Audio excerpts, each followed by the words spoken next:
Hola, buenos días. Estamos en otro episodio de Pregunta Nomás con mi compañero Martín y hoy día nos acompaña Nicolás Gajardo, que voy a presentar. Nuestro invitado es Dr. Nicolás Gajardo Parra, profesor asistente del Departamento de Ingeniería Química y Bioprocesos de la Pontificia Universidad Católica de Chile. Nicolás obtuvo su licenciatura y magíster en Ciencias de la Ingeniería en la UC y completó su doctorado en Ingeniería Química en la Universidad Técnica de Dortmund, Alemania. Su investigación se sitúa en la intersección entre la termodinámica, los procesos de separación, la biocatálisis y la modelación molecular, con foco en el diseño y aplicación de solventes innovadores y ambientalmente amigables. En términos concretos, su grupo estudia una familia de mezclas llamadas solventes eutécticos profundos, compuestos que han despertado gran interés como alternativa verde para procesos de separación, gracias a propiedades como su biodegradabilidad, baja toxicidad y bajo costo, y los aplica tanto a reacciones enzimáticas, donde estas mezclas pueden potenciar la eficiencia catalítica y la estabilidad de las enzimas, así como a procesos de extracción de compuestos de valor desde fuentes naturales. Está todo correcto, ¿cierto? Sí. Ya, vamos, perfecto. Un buen resumen. Es un buen resumen. Ahora, la verdad, yo no soy del área, entonces vamos a tener que ir explorando cada una de estas cosas porque suena como ciencia ficción. Suena denso. Y yo quería hacerte la primera pregunta, Nico, era algo que cuando nos conocimos prácticamente me contaste, que es esto de lo que pasa cuando mezcláis solventes en una piscola. Para hacerlo como sí. Chilean friendly. O sea, todo nuestra área de estudio tiene que ver con el estudio de las mezclas. ¿Sí? O sea, ¿qué pasa cuando uno mezcla otra cosa? ¿Cierto? Que es como cuando uno estudia ingeniería y ve termodinámica como la más básica, uno siempre ve como propiedades de compuestos puros, ¿sí? Pero cuando las cosas se mezclan son como... hay todo un mundo, y siempre me apasionó mucho ese mundo de por qué cuando abro una bebida suena, ¿cierto? O qué pasa cuando mezclo cosas, ¿ya? Y un ejemplo interesante es el de la piscola, porque el agua y el alcohol molecularmente se atraen, ¿sí? Entonces, si yo le pido a alguien que me haga una piscola 50-50, ¿cierto? Y mezclo 50 ml de agua y 50 ml agua siendo Coca-Cola, o sea, siendo la agua con azúcar, digamos, ¿cierto? O sea, sí, pues la Coca-Cola, agua con azúcar, siendo que sin considerar el azúcar, que ya el azúcar tiene ciertas interacciones moleculares con el agua, y el etanol, que es la piscola, ¿cierto? O el pisco, las interacciones moleculares van a hacer que uno no tenga 100 ml, ¿cierto? No tenga, si mezclo 50 y 50 no va a tener 100, sino que va a tener un poco menos porque el agua y el etanol se atraen, ¿cierto? Y eso hace que reduzca algo que se llama el volumen de mezcla, ¿cierto? El volumen de mezcla va a ser menor porque estas dos cosas se atraen. Y así esto lo podemos extrapolar a cosas bastante más complicadas, ¿cierto? Porque hay mezclas que son muy simples, como una piscola, pero tenemos después la benzina, que es una mezcla de 200 moléculas, claro, ¿cierto? Y ahora, no sé, pues nosotros hacemos extracciones de compuestos naturales, también extraemos 100 moléculas. Como jugar con esas 100 moléculas es básicamente lo que hacemos en el día a día. ¿Y lo que buscan es hacer más eficientes ciertos procesos o encontrar nuevos compuestos, nuevas formas de combinar las cosas? Si alguien pregunta, por ejemplo, te dice, ¿y qué es lo que quieres lograr con esto? Yo me gusta decir que soy un ingeniero de separación. Eso es como, separar cosas. Y separar cosas puede sonar fácil. Por ejemplo, cuando hacen el pisco, claro, ¿cierto? Cuando hacen el pisco lo que hacen es fermentan, ¿cierto? Tienen mucha agua, porque cuando fermentan tienen mucha agua, ¿cierto? Azúcar, la comida del bicho, etcétera, etcétera. Y se va generando alcohol y después lo que uno hace es destila. La destilación es una operación unitaria clásica, para separar agua de alcohol, ¿cierto? Entonces lo que hacemos es calentar, el punto de ebullición del alcohol es más bajo que el del agua, entonces a cierta temperatura tú empezás a evaporar todo el alcohol, ¿cierto? Después lo condensáis y tenéis en un pote agua, en un pote alcohol, ¿sí? Pero ¿qué pasa si queréis separar un color? ¿Qué pasa si queréis separar un sabor? ¿Qué pasa si queréis separar una proteína? Ahí las cosas son más complicadas. Hay cosas que son muy fáciles de separar porque sus propiedades termofísicas son muy distintas, ¿sí? Pero hay cosas que no son tan fáciles de separar. Y eso es lo que hacemos. Le ponemos un poquito de ingeniería a cosas que son difíciles de separar, ¿ya? Y inventamos métodos nuevos, nosotros nos enfocamos mucho en los solventes, para separar cosas que no son tan fáciles de separar. ¿Ya? Pero sería diseñar un solvente para poder separar. Claro, o sea, el solvente que te interesa. Claro, o sea, hoy en día hay un montón de procesos que ustedes cosas que comen en el día a día que se hicieron por extracción. Por ejemplo, el aceite de mesa, ¿cierto? El aceite de mesa, lo que se hace, no sé, aceite de maravilla, ¿cierto? El aceite de maravilla lo que hicieron fue recolectar todas las semillas de maravilla, machacarlas un poco, pasarlas por un solvente, el solvente extrajo el aceite, ¿cierto? Y después tener una mezcla solvente-aceite, y eventualmente el aceite se destiló, ¿cierto? Y el solvente tiene que quedar... El solvente tenemos que separarlo, ojalá del producto, ¿cierto? Entonces separamos el solvente del producto. Muchas veces ese solvente se eligió solamente porque era el más barato, o porque era lo que había, o porque era lo que se hacía, lo que se hace siempre. Por ejemplo, el aceite se extrae en general con hexano, que el hexano es un compuesto que viene de la petroquímica, y por eso hay un montón de razones por qué los solventes convencionales que ocupamos en la industria no siempre primero, no siempre es el mejor solvente, y no siempre es seguro, y no siempre es bueno para el medio ambiente. ¿Ya? Entonces, en esa como órbita es que nosotros diseñamos computacionalmente solventes que sean específicos para la aplicación.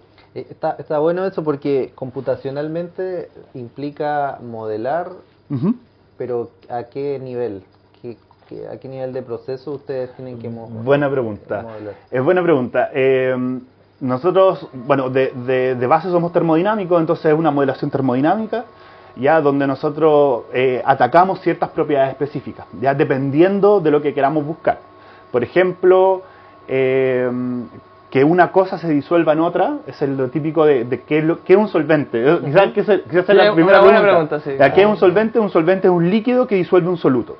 ¿Sí? Entonces, si yo hago agua con sal y le echo sal, la sale del soluto, y yo revuelvo, de repente hay una mezcla homogénea, o sea, yo no sigo viendo la sal, ¿cierto?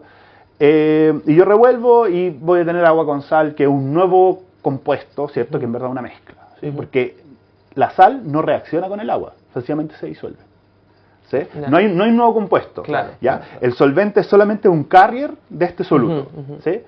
Y eso ocurre gracias a estas relaciones termodinámicas sí, exacto, esa es solubilidad, ¿sí? Que es una propiedad termodinámica de equilibrio y que se puede calcular mediante modelos, digamos. Es como, digamos, el pavo no ratón, la ecuación de gas ideal, pero con esteroides. O sea, el pavo no ratón funciona en condiciones muy ideales, ¿sí? O sea, primero funciona solo para gases y en condiciones muy ideales, ¿sí? Esto necesitamos que funcione para líquidos, para sólidos, en distintas condiciones de proceso. Entonces, claro, son ecuaciones más complejas que nos permiten calcular solubilidad, ¿ya? Y en base a la solubilidad nosotros lo que hacemos es tomar bases de datos de miles y cientos de miles de solventes y mezclas de estos solventes y calcular solubilidad para solutos específicos. Entonces, yo busco un soluto que quiero que se solubilice o que este solvente se lo pueda llevar y hago un cálculo masivo, ¿cierto? Y una vez que ya tenemos este cálculo masivo, vamos afinando en, por ejemplo, cantidad de mezcla, ¿cierto? Cuánta agua le echo. De repente es un cálculo muy multivariable. La viscosidad influye mucho, no siempre sabemos la viscosidad. ¿Y cuánto ocupan las variables como moleculares, así como nos estaba viendo como los dibujitos ahí de las moléculas? Onda, ¿a qué nivel importa como, no sé, el ángulo? ¿Eso ya es como mucho detalle? Sí. ¿Ustedes van como a las características más físicas de los dos, ya, o sea, tenemos modelos, digamos que se llaman ecuaciones de estado moleculares, que son ecuaciones de estado que pueden calcular parámetros macro, ¿sí? Y por lo tanto pueden calcular densidad, viscosidad, solubilidad.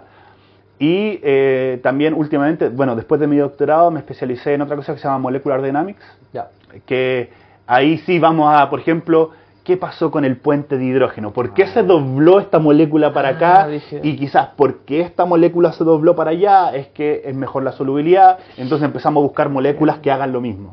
¿Sí? Usualmente en la industria ya hay como, por ejemplo, lo que dije, aceite hexano. Entonces lo que hacemos es como, ya, ¿cómo podemos reemplazar el hexano por una molécula que haga algo parecido? Entonces primero tenemos que mirar, ¿qué pasa con el hexano y el aceite molecularmente?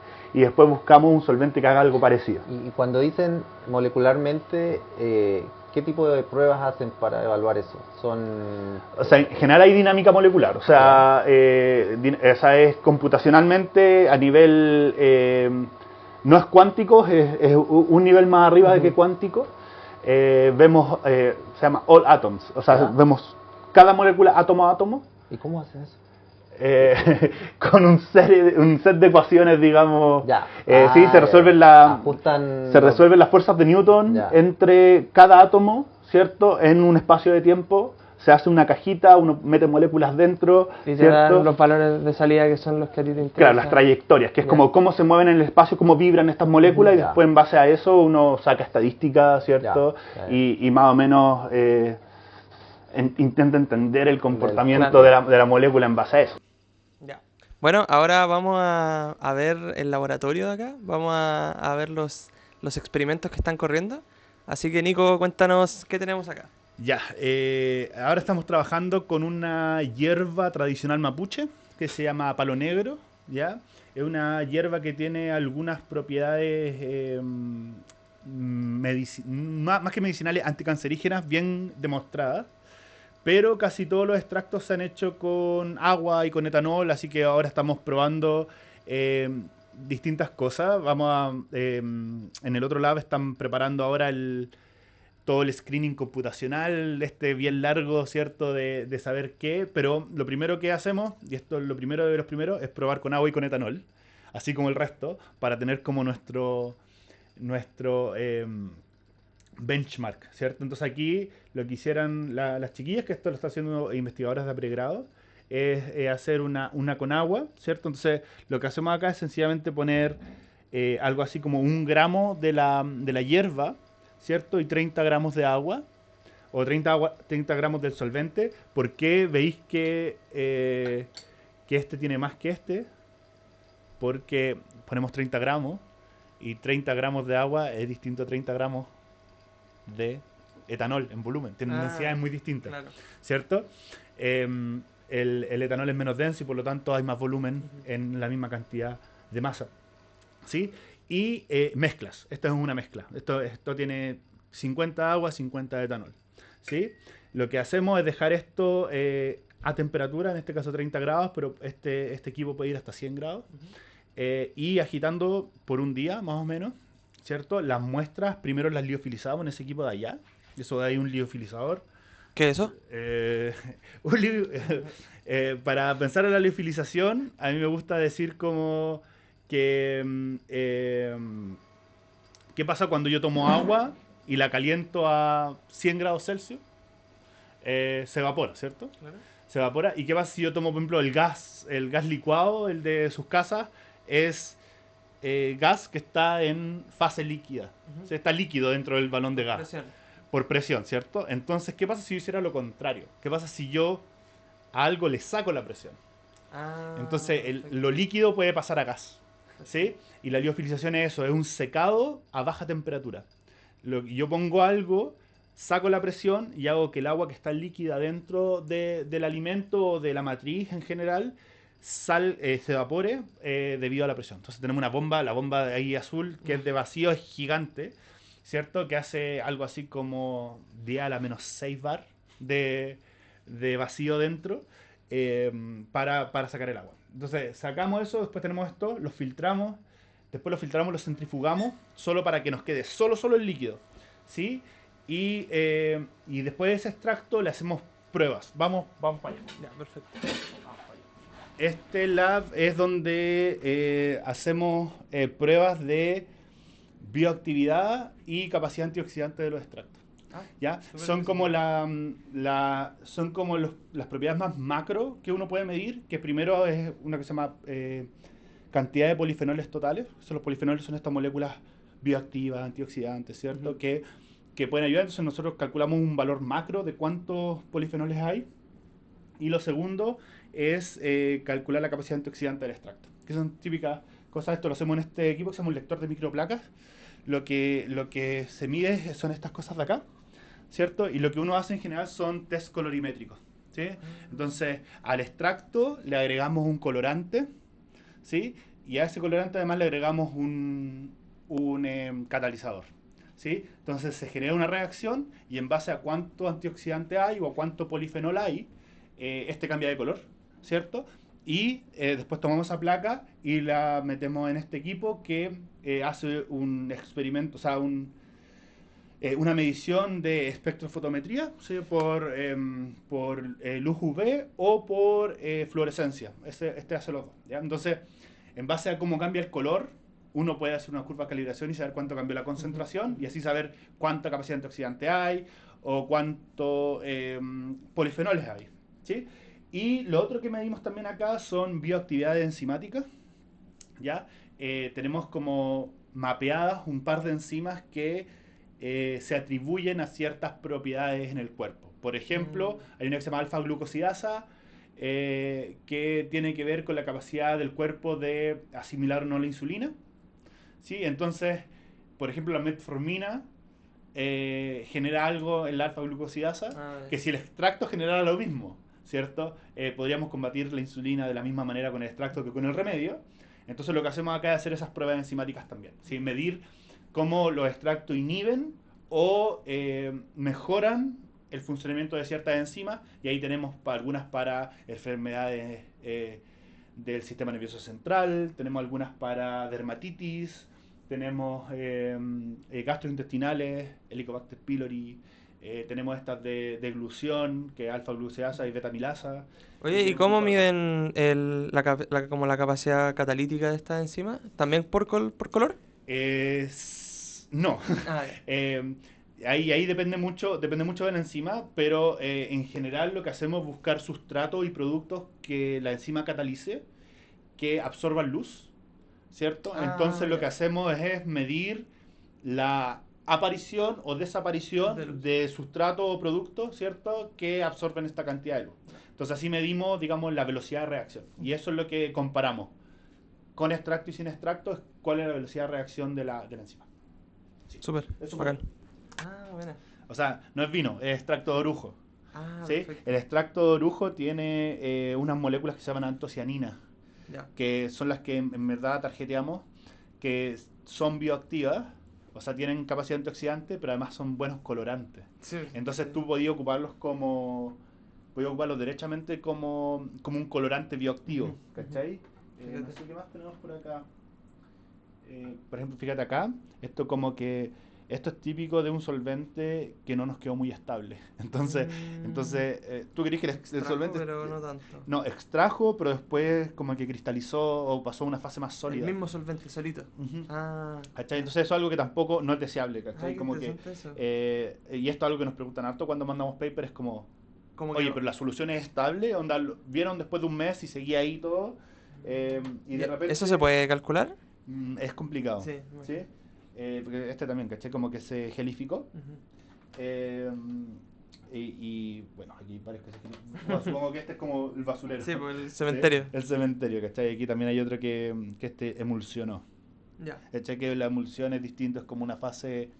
La emulsión es una fase dispersa, sí. Una fase dispersa es como la mayonesa. Sí. Que no sé si para ustedes es fácil decir si la mayonesa es líquida o sólida, ¿ya? En verdad es algo que está entre medio, es una fase dispersa. Vamos al otro lado. Entonces aquí estamos en STEP. STEP son por la sigla en inglés Separation Thermodynamics and Extraction Processes. ¿Ya? Entonces nuestra idea es hacer, como les dije en la parte anterior, hacemos separaciones basadas en termodinámica aplicada. Esa es como la gracia. En esta parte de STEP, la idea es principalmente caracterizar solventes. Ya tenemos una parte de laboratorio seco, digamos, que es la parte de atrás donde tenemos un computador. Ahí está Gabriel trabajando en unas aplicaciones de proteínas, en la torre que es como bien poderosa para hacer dinámica molecular. Y aquí tenemos equipos que son principalmente de caracterización. Este equipo se llama un densímetro de tubo de U, que básicamente tiene una U dentro, ¿ya? Que vibra. Entonces, como el volumen está fijo, nosotros metemos masa y de la vibración está calibrado para calcular la masa, es como una pesa, ¿sí? Y como tiene volumen y masa, calcula densidad, ¿sí? Entonces esto nosotros hacemos para calcular la densidad, y este de acá es un viscómetro de tubo capilar, se llama, o de falling ball viscometer, se llama. Lo que hace es, tiene un capilar dentro. Tenme un poquito se lo muestro. Tiene un capilar dentro que es como esto, ¿sí? Y esto va dentro de este tubo, ¿vale? Y por dentro se pone una bolita. Y este aparato tiene 3 bobinas, ¿cierto? Que mide cuánto se demora la pelotita en pasar desde un lado hasta otro. Entonces es como pip, pip, pip, y cuenta el tiempo, y después este aparato gira en esta inclinación y después gira en esta inclinación. Y lo hace 10 veces. Y en calcular ese tiempo está calibrado para darnos la viscosidad. Claro, tiene mucho sentido. ¿Sí? La viscosidad del fluido. El resto de las cosas tenemos hartas como hornos para secar. Aquí tenemos material. Este es el palo negro. Esto es lo que vieron que se estaba extrayendo. Ya. Lo que en general hacemos primero es que lo molemos con la Thermomix. ¿Ya? Tenemos una Thermomix porque tenemos harta aplicación en alimentos y de repente necesitamos como cocinar cosas. ¿Ya? E incluso ahora estamos empezando un proyecto para hacer destilados, o sea, bebidas espirituosas con la Thermomix, y compramos un destilador que se pone acá arriba para la Thermomix. También estamos ahora empezando otro proyecto con cáscara de avellana. Bueno. Y son cosas que aquí, este es un horno de flujo transversal, entonces se le tira como el aire por el lado para que no queme las cosas. Después, por ejemplo, tamizamos para tener el tamaño de partícula homogéneo, porque el tamaño de partícula puede como influir en la extracción, ¿ya? Y para distintos tipos de agitación, estamos probando una agitación con una hélice. Es la misma extracción que estamos haciendo ahora, porque las chicas están trabajando solamente con esta planta medicinal mapuche, palo negro. Y estamos haciendo distintos tipos de extracciones. En este caso estamos haciendo extracción con agua, pero es como lo que está al lado, ¿no? Es lo mismo, solo que esta extracción es con agua y un poquito a mayor temperatura. ¿Y por qué tiene que ser acá? ¿Y qué tiene este equipo que no tiene...? Este agitador que está acá, que nosotros podemos regular la potencia. Ah, perfecto. Sí, que allá no se puede hacer. Allá se genera con un pescadito. Este tiene mayor potencia y por lo tanto debería haber mayor extracción. Y tenemos estos equipos de acá que se llaman Carl Fisher, que también son importantes para nosotros, que son para medir contenido de agua. Ya muchas de estas extracciones que hacemos se hacen en fase acuosa, y cuando medimos equilibrios hay que medir muy bien la cantidad de agua que hay en cada fase, y tenemos dos, uno para medir hasta 100% de agua y funciona muy mal en cantidades bajas de agua. Este se llama Carl Fisher volumétrico, ¿cierto? Lo que hace es que genera un pulso eléctrico y es una reacción con este pulso eléctrico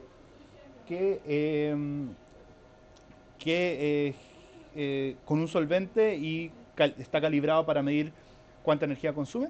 Y el de allá es el mismo, pero se llama columnimétrico, y que mide hasta 2000 ppm, o sea, es muy baja agua, ya mide trazas de agua.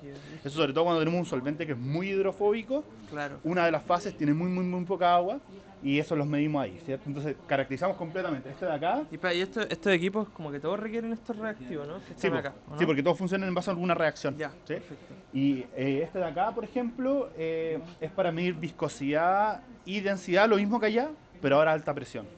Estuvimos trabajando por mucho tiempo en este laboratorio se trabajó con CO2 supercrítico, que es otro solvente verde, es CO2 llevado a fase supercrítica, que es arriba de la temperatura y presión crítica, ya que es como un gas, pero que se transforma como un líquido, y la viscosidad era bien importante en ese sentido, y trabajábamos aquí hasta 200 bar, hasta 200 veces la presión atmosférica. Y el resto, bueno, las cosas que ven en general es como para medir cosas de solventes. ¿Te puedes presentar, por favor? Sí, hola, mi nombre es Sebastián Ormazábal, soy actualmente postdoctorado aquí del grupo STEP, en conjunto con profesor Claudio Araya, en el cual estamos trabajando en un proyecto de separación por membrana. Pero actualmente estoy colaborando con profesor Nicolás y con el profesor Roberto Canales. ¿Qué tenemos acá? Sí, para mostrarle un poquito lo que tenemos acá. Aquí nosotros estamos haciendo una prueba recién, es todo muy preliminar, pero es la extracción por Soxhlet. ¿Ya? Este es un procedimiento de química muy común, y simplemente lo que nosotros estamos haciendo, la prueba que estamos haciendo ahora es ver si podemos extraer una de las moléculas de interés que está contenida en esta planta, que es una planta de aquí de Chile, en la región del sur de Chile, y que se ha visto en la literatura que tiene potencial uso anticancerígeno. Entonces, esta es una metodología muy convencional, pero que nos sirve a nosotros como referencia para poder compararlo con otras tecnologías un poquito más avanzadas. Como por ejemplo la que aparece un poquito más allá. ¿Esa? Sí, esa que está allá. ahí tenemos una extracción por ultrasonido. Entonces vamos a hacer comparación de tecnologías convencionales. Esta es, digamos, una tecnología un poquito más nueva. Más avanzada. Sí. ¿Y esto, así como, qué pasa en cada parte de esta...? Sí, bueno, básicamente lo que tenemos acá es el solvente que está en la parte inferior, ¿cierto? En este balón. Por acción de la temperatura de la manta, comienza a subir su temperatura, alcanza un punto de ebullición, ¿cierto? O sea, el solvente se convierte en vapor. El vapor comienza entonces a subir por esta parte lateral de este equipo que está acá, que es el Soxhlet. Por la parte superior entonces comienza a ascender el vapor y se encuentra con el condensador, que actualmente lo tenemos, por ejemplo, a 10 grados Celsius. Ya. Los vapores que están acá, ustedes lo pueden ver aquí, ¿cierto? Se genera esa nube de vapor, el vapor comienza a condensar y el líquido que comienza a gotear por esta parte superior comienza a rellenar. Entonces este cartucho, adentro hay un cartucho con la planta adentro, Ya. ¿vale? Que está molido. Entonces lo que vemos acá es este color característico como de la extracción de ese solvente particular. Y una vez que el líquido se llena, va a bajar de golpe. Entonces la idea de esto es una extracción 1, 2, 3, 4 Ya. veces, etcétera. Eso es un poco la extracción por solvente en este caso que estamos haciendo, insisto, pruebas preliminares. Genial. Muchas gracias. Vale. Ahora queremos cerrar el capítulo. Estamos ¿en qué sala estamos? De la sala de fermentaciones. Ya, ¿y esto de acá qué es? Es un fermentador de 40 litros donde hacemos biotransformaciones, desde levadura hacia productos de alto valor agregado. Pueden ser, por mucho tiempo fueron aromas, biomoléculas, proteínas bioterapéuticas como anticuerpos monoclonales, y ahora estamos produciendo insulina. Buenísima. Bueno, con esto queríamos cerrar el capítulo. Te queríamos agradecer, Nico, por tu disposición y la motivación con la que nos explicaste un montón de conceptos. Yo creo que mucha gente se va a motivar viendo este capítulo. Y si quieres decir cualquier palabra para el público, tienes tu tiempo. Ya, primero que nos sigan en step-inguc, ¿sí? Para que vean todas las noticias sobre nuestro laboratorio, y si alguien, también tenemos página web que está ahí en el Instagram con todas nuestras líneas de investigación y las cosas que hacemos, y que nada, pues que se motiven a investigar, a conocer, a enamorarse un poquito más de toda la bioingeniería que es bien interesante, y que además creo que honestamente que hacemos un bien a la humanidad en términos de sustentabilidad y de mejorar procesos críticos para el futuro. Eso. Buenísima. Muchas gracias. Así que pregunten nomás. Pregunta